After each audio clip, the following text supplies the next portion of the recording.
कभी अगर बनना हो तो बाज बनना, लेकिन कभी तोता मत बनना। तोता बोलता तो बहुत है, लेकिन ज्यादा ऊंचाई तक उड़ नहीं सकता। बाज बोलता बहुत कम है, लेकिन सबसे ऊंचाई पर उड़ता है, और बाकी पंछियों का राजा होता है एक बाज। आज मैं आपको 5 ऐसे पॉइंट्स बताऊंगा जो कि हर इंसान को बाज से सीखना चाहिए, और लाइफ की बहुत बड़ी लर्निंग है इन 5 पॉइंट्स में। पहला लेसन, ईगल फ्लाई अलोन। बाज अकेले उड़ता है और बाकी पंछियों के मुकाबले सबसे ऊंचाई पर उड़ता है। बाज अकेले उड़ेगा, लेकिन कभी भी चिड़िया और छोटे पंछियों के साथ नहीं उड़ेगा। बाज हमेशा या तो बाज के साथ उड़ता है या फिर अकेला उड़ता है, और इस समय यह सीख मिलती है कि छोटी सोच वाले लोगों से हमेशा दूर रहें और अकेले रहो, क्योंकि यही वो समय है जब खुद को जानने का असली मौका मिलता है।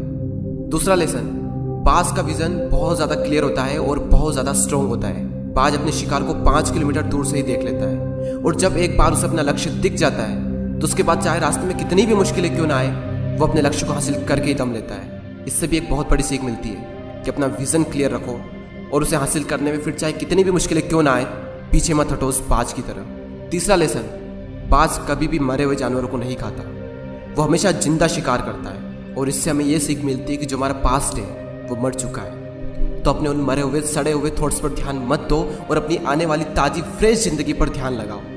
अपने पास्ट की पुरानी यादें जो तुम्हें तंग करती है, उन्हें वहीं रहने दो जहां पर उसकी जगह है, और तुम्हारे पास्ट की जगह है तुम्हारे पास्ट में, उसे वर्तमान में जगह मत दो। क्योंकि एक बार अगर तुम्हारा पास्ट तुम्हारे प्रेजेंट में आ गया तो तुम्हारा पास्ट तुम्हें कभी प्रेजेंट में नहीं रहने देगा।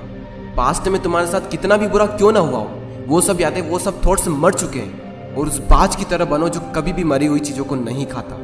चौथा लेसन, जब आंधी तूफान आते हैं तो बाज बहुत ज़्यादा एक्साइटेड हो जाता है।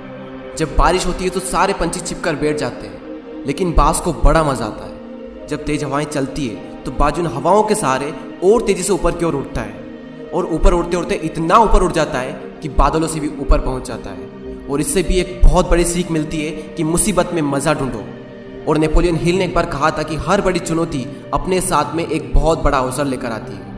तो उस बाज की तरह तुम भी अपने अवसर को पहचानो, और जिस दिन तुमने अवसरों को पहचान लिया तो सारी मुश्किलें तुम्हारे नीचे होगी और तुम उन मुश्किलों के ऊपर होगे। फिफ्थ लेसन, बाज अपने घोंसलों में से सॉफ्ट घास को हमेशा निकाल देता है, ताकि बाज का जो बच्चा होता है वो उसमें कंफर्टेबल ना हो सके, क्योंकि अगर वो घोंसले में कंफर्टेबल हो गया तो वो वहीं रहना पसंद करेगा। लेकिन बाज ऐसा कभी होने नहीं देता। बाज एक पंछी है, और उसे भी ये बात पता है कि there is no growth in comfort zone. लेकिन हम तो इंसान है ना, और इंसान होने के बावजूद भी कई सारे लोग इस बात को समझते ही नहीं। आप जितना ज़्यादा कंफर्ट जोन में रहोगे, आपकी लाइफ आने वाले टाइम में उतनी ही ज़्यादा अनकंफर्टेबल हो जाएगी।